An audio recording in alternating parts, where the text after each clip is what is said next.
Hello, Dr. Kari back, and this is our part 2 of perimenopause. So we talked last time about sort of how you identify if you're in perimenopause, and now we're going to talk about what's starting to happen in perimenopause and why it's so like wonky, or can be. My mother went through menopause, not a symptom. That wasn't my experience, and it isn't the experience of a lot of the people that I work with. So if you're having absolutely no symptoms, beautiful. Blessings. You know, menopause is a transitional time, and I find that people who have trouble with transitions struggle more during this time. Transitions are not my grace spot. It's, going to and from. It's always a little wonky. When I traveled to India this fall, I started off by checking into a 5-star hotel just because I know that about myself. So I graciously went into a 5-star hotel, spent a couple of days there, and then slowly but surely sort of descended in to that environment, deeper and deeper and deeper, ending in Rishikesh. Amazing journey, but off the subject. Anyway, so perimenopause, during this time, the ovaries are starting to produce less eggs. Not that they're producing less eggs, but the amount of eggs you have left is declining. And so you might 1 month get an egg that is a dud egg. You might not ovulate 1 month.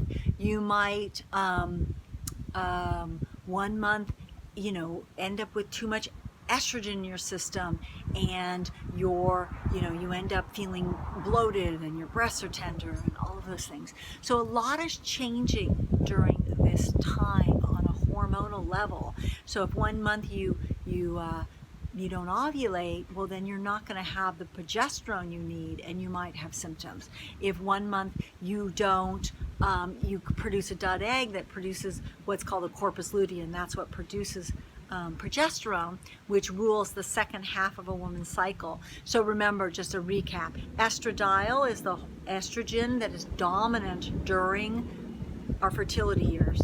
It starts low at the beginning of the month. The beginning of the month in hormone is first day of menses.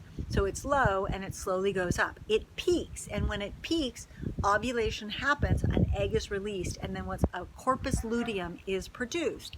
And that corpus luteum then starts producing progesterone. As that happens, estrogen levels start to decline, and they filter down to a very low level when menses happens. Progesterone stays high, and then just before menses, it will drop off. That's a normal cycle. But very often, that's not what's happening in a woman's body. So the things that affect that cycle, so if you have a dud egg and it produces a dud corpus luteum and you have low progesterone levels, you may end up in an artificial estrogen dominant state where you have too much estrogen in the second half of the cycle in relation to progesterone. And how estrogen dominant you are determines how many symptoms you'll have. So if you get symptoms, you get PMS, you get breast tenderness, you get swelling, you get migraines, all of those are signs that you may be having this estrogen dominant second part of your cycle. And quite truthfully, you may not have too much estrogen, your progesterone might be dropping. Or another thing that drives estrogen dominance is chemicals in our environment that turn into xenoestrogens. And xenoestrogens are so important that I'm going to make a video about them alone. So we want to get the chemicals out of our skincare, out of our hair care, out of our food, so that we're not getting an overload of xenoestrogens, and that's throwing us into estrogen dominance. Yeah? So during this time, the things that are super important for you to be doing are kind of the same, but what becomes even more important is our adrenals. Because as our estradiol production decreases in our ovaries, which it will do during this time, our body starts to take a hormone that is produced by the adrenals and turn it into estrone. And estrone is the form of estrogen that dominates a woman post-menopause. And as you will hear me talk about in the next video, which I think every woman should watch, I think that's a really powerful, beautiful time in a a woman's life. I do not think it's the end of a woman's life. So I'm getting tickled by my hair, but this is what happens when you do your videos outside. So estrone starts to come in. Now, and then estrone, androstenedione, is turned into estrone in fat. So women that are very, very thin tend to have lower estrogen levels overall at this time because they don't have the fat. So it's common to put on 5 pounds of fat at this time. 5 pounds of weight at this time is super, super common. It's common to gain a little bit in the belly. I'm sorry, ladies. It's just the body needs the extra hormones in order to keep itself balanced. Yeah. So 5 pounds is necessary. When we start getting over 5 pounds, that's a sign that our body's under stress for some other reason, and that conversion isn't happening, and so the body's putting on more fat, trying to get more estrone made, right? Does that make sense? That's one of the reasons. There can be other reasons why we're putting on weight, but that's one of them. So during this time, we want to be taking care of our liver health, just like we were in the fertility years, right? Because we're still in the fertility years, we can still get pregnant. And now we want to make sure we're taking care of our adrenal health.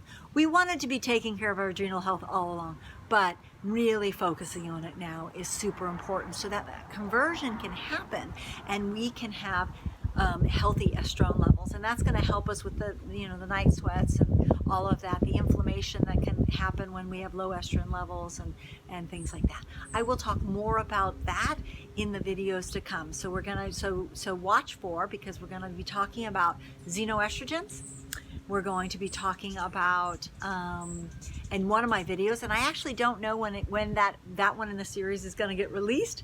So if, you might want to have to check backwards to see if I might release xenoestrogens before, because it affects everybody. But xenoestrogens is super important. And then watch for the video where I talk about the change from being estradiol dominant to estrone dominant, because that's such an important time in a person's life. So, good nutrition, balancing your blood sugar is super important. Same thing, getting enough sleep.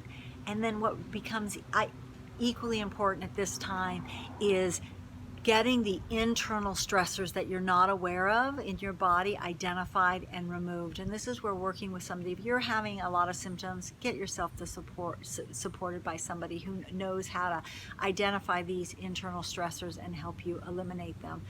It's just the kindest thing you can do, because unfortunately during perimenopause the stress drives the stress. So the stress of things being out of balance drives more stress, and that more stress drives more stress, and you end up in a vicious loop if you don't get yourself off the train.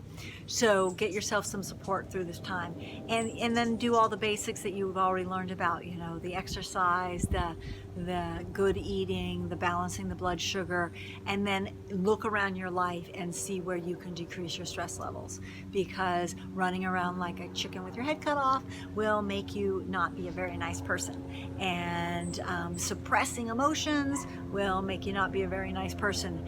And so look for ways to, again, move unresolved emotions. Women's groups are beautiful things. I love women's dances. I look on the dance, put a video on and dance around the room when nobody's looking, just get the body moving, get the emotions moving, letting all of that pent up stuff out. One of the things that I had to do when I went into this phase, because I'll tell you, the other thing that happens in this phase is anything we've been managing, we lose our ability to do that. And so for me, it was anger, because I had learned to suppress my anger response since I was a very little girl. And so all of a sudden I've got all this anger that's surging out, and I don't know what to do with it, because I don't know how to manage anger, because I'm not a person who gets angry. Yeah, not true.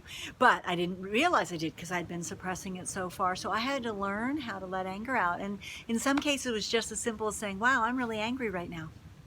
and acknowledging it. That's all it took. I didn't have to yell at anybody. I did that. I tried that. I remember with my husband, I would say, try some response, you know, with him, and he'd like come back like, you know, and I'd be like, oh, okay, well that one didn't work. Okay, let me try this one over here, because I had to figure out how to be an emotional being after years of being PC and everything zen, and I'm all fine and I don't have any feelings. I have lots of feelings.